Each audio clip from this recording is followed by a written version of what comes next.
We turn then to Luke's Gospel, and we will find his narration of the Easter story. So let's go on down to the tomb and listen to Luke's words. But on the first day of the week at early dawn, they came to the tomb, taking the spices that they had prepared. They found the stone rolled away from the tomb, but when they went in, they did not find the body. While they were perplexed about this, suddenly two men in dazzling clothes stood beside them. The women were terrified and bowed down, their faces to the ground. But the men said to them, "Why do you look for the living among the dead? He is not here, but has risen. Remember how he told you while he was still in Galilee that the Son of Man must be handed over to sinners and be crucified, and on the third day rise again." Then they remembered his words, and returning from the tomb, they told all this to the 11 and to all the rest. Now it was Mary Magdalene, Joanna, Mary the mother of James, and the other women with them who told this to the apostles. But these words seemed to them an idle tale, and they did not believe them. But Peter got up and ran to the tomb. Stooping and looking in, he saw the linen cloths by themselves. Then he went home, amazed at what had happened.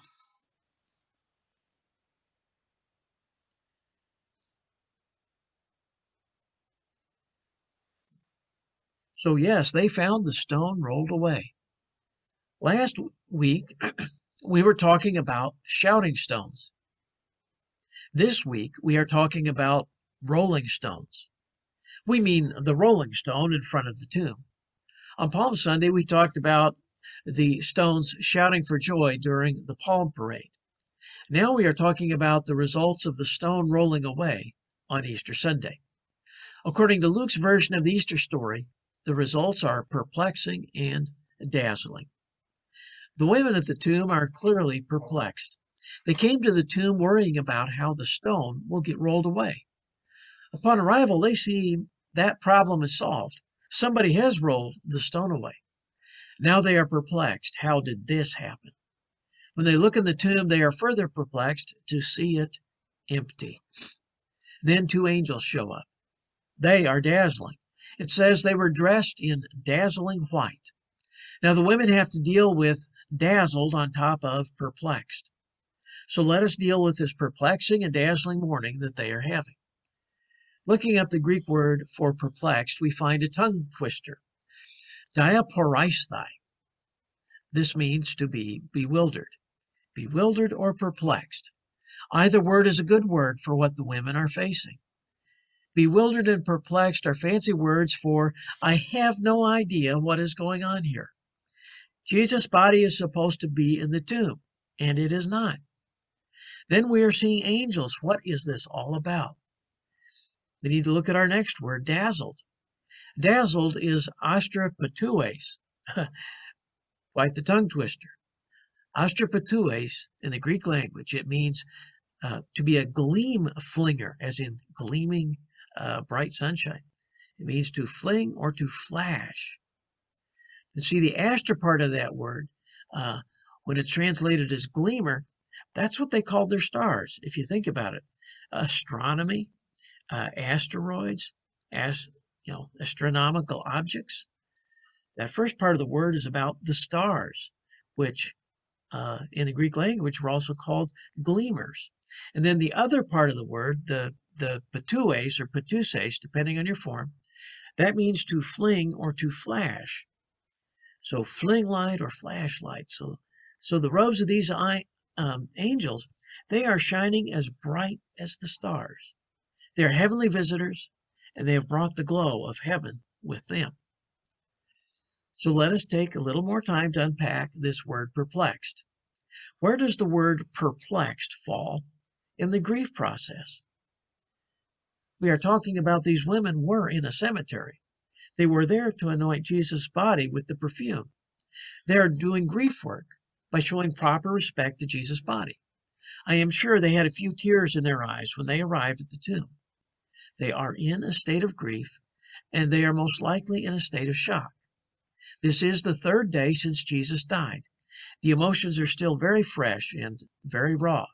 They are still in shock, so it makes sense. They are perplexed, bewildered, shocked by the disappearance of Jesus' body on top of everything else. For the sake of review, and when we are talking about shock, we are talking the classic grief process. If you recall the classic phases, shock, denial, bargaining, fear, sadness, anger, and then acceptance. These ladies at the tomb are in the first phase. When life gives a shock, we often have three reactions: fight, flight, or freeze. Fight means, we want to fight back. And flight means we want to run away, just get out of there. Of course, freeze means just that. We get frozen. We get immobilized. We get stuck and we don't know what to do. Fight, flight, or freeze. These are common grief reactions. But I noticed something else in this story. When the women are perplexed by the missing body, when the women see the two angels announce he is not here, he is risen, it says the women were frightened and bowed down. And bowing down is a new phase, a new response. It is the prayer phase. On top of fight, flight, or freeze, there is prayer. These women bow down and worship when they see the angels. Yes, they are in shock. They are perplexed. They are not sure what to do, so they pray. What a powerful reminder. When we are not sure what to do, pray. And then there is the word dazzled. This is the blessing of Easter. Easter starts out with the sting of the cross still fresh on everyone's mind. But then we find the tomb is empty. We are perplexed at first, but then the dazzling angels show up and give the dazzling good news. He is not here. He is risen. This leads to one of my favorite Easter stories. It goes back to 1930 in the Soviet Union. It was making another push to shut down Christianity. Comrade Bukharin, the communist intellectual, was sent to Kiev to lecture on the failed myths of Christianity. For 60 minutes at a public meeting, he put down Christianity with one atheistic argument after another. He declared the truths of the faith to be a bunch of mythology. When he was done, he looked at the Ukrainian audience and asked, "Is there anyone else here who would like to make an argument?" The room was quiet. Then an elderly gentleman stood up and said, "I have an argument." With a smug look in his face, Bukharin waved the man up to the platform. The elderly man approached the microphone and said, "The Lord is risen." The audience shot to its feet and thundered back, "He is risen indeed." They say Bukharin left the Ukraine that night. He took the first train back to Moscow. When the world tries to tell us Christ is no more, when the world tries to perplex us out of our faith, God dazzles us with the Easter truth.